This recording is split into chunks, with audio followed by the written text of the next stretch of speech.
Kaya lang. Sarap. Tigas lang ng lamig niya. Cheers! I get strawberry.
Minutes into that.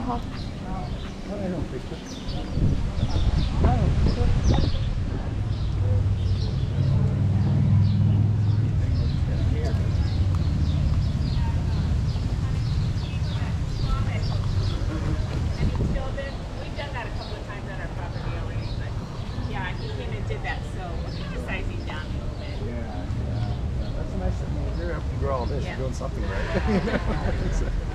That's for sure.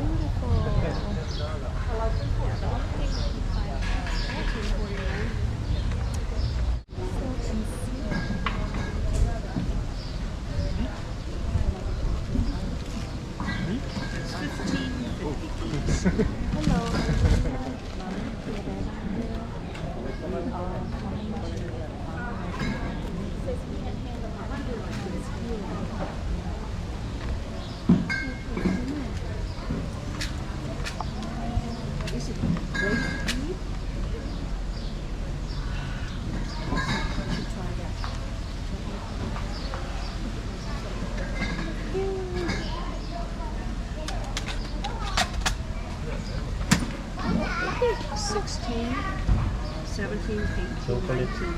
Oh, persimmon. Parang tawag nila yung chocolate persimmon. Yung itim.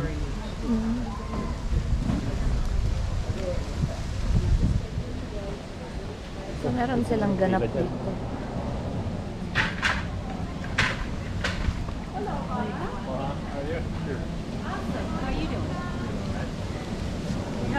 Kimchi on the island. I used to work. You did? Right on, I'm Teresa. Wilton. Hi, Wilton. Oh, that was my grandfather's name. Yeah. I know. How many of them? You're the first one I've ever met.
Wala, ang bata. Nagsisilip. Ba? Yung bata. Oh. Narintan. Oh.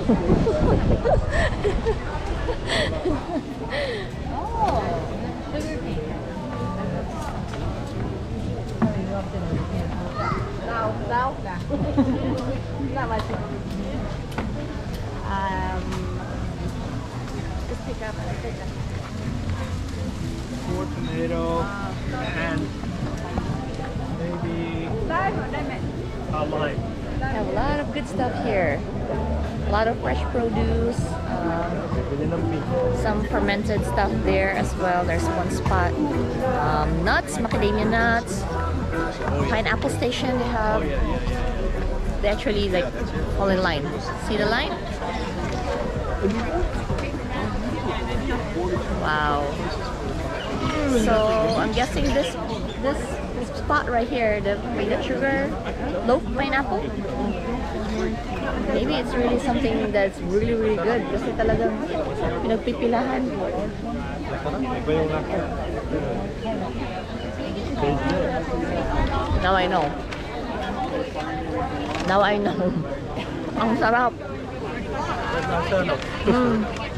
Kaya pala pinipili. Wow.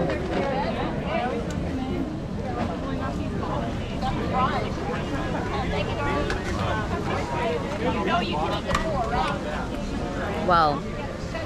That's way different than the pineapples na nakasanayan nating tikman at kainin. It was good. Kung titingnan mo yung mga namimili, Uh-huh. maraming pwedeng pang home health. Yan. Coconuts. We have kimchi station. And then of course the regular stores that you see here, the regular shops na naka-establish na. But here maybe every day? Something it didn't say. Pero 3:30 until Wednesdays. So today's Wednesday here, Kauai Culinary Market. Every Wednesday from 3:30 to 6:30 or to 6 p.m. And they're here. What message do you want to say?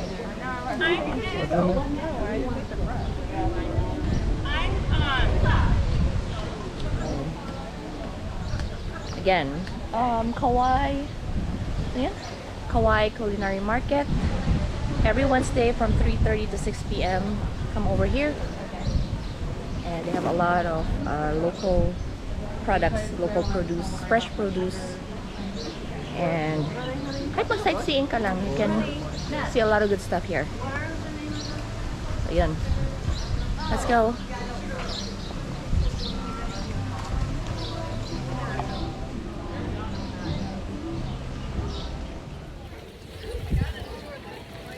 What's that? They call it long gun. Long But gun? if you see short gun or round gun, it's not long. Actually, long gun kamag-anak ng lychee. Pinsan buo ng lychee. And so, Bisayang Ilocana wanna try. Kasi hindi pa raw niya natatry. Baka magbago yung perception niya dun sa kanyang favorite lychee. Dito muna tayo. Tikman natin tong longgan.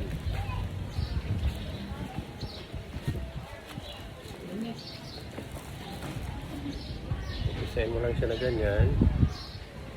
Okay. Yan. Ayan ang laman. And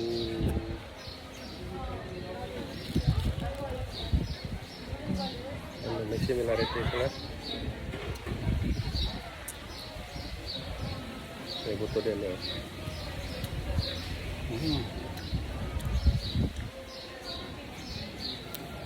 parang may natikman na ako na ganito sa Pinas. Parang ano, rambutan.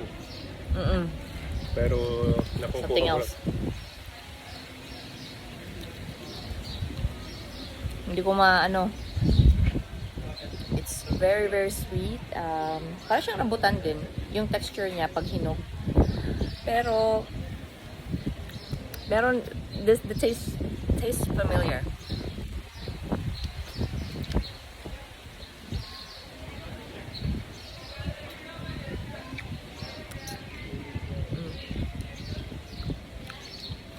nakatikim na ako ng similar na ganito sa Pinas, pero hindi ito ganito. Hindi ko lang ma-pinpoint kung ano yun. But, it's really good.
Pag nagpaparang sabon,